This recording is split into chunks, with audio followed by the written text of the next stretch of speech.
बांध कफन फर्ज का तुझे शरहद पुकार लगाए, बांध कफन फर्ज का तुझे शरहद पुकार लगाए।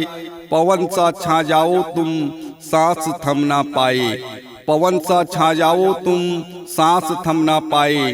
कर लो प्रतिज्ञा परशुराम सा दुश्मन भी थर्राए, कर लो प्रतिज्ञा परशुराम सा दुश्मन भी थर्राए। एक इतिहास रच लो जीवन का कोई भूल ना पाए, एक इतिहास रच लो जीवन का कोई भूल ना पाए। कहानी सुना था जीवन में मैंने कोई न बचना पाया, कहानी सुना था जीवन में मैंने कोई न बचना पाया।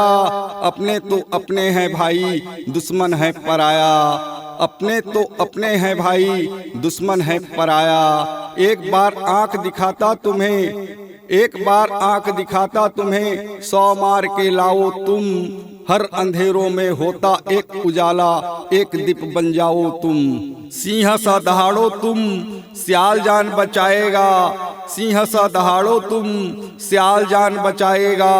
मौत का दाता खुदा है मेरे भाई, मौत का दाता खुदा है मेरे भाई। भला कौन छीन ले जाएगा, भला कौन छीन ले जाएगा, भला कौन छीन ले जाएगा।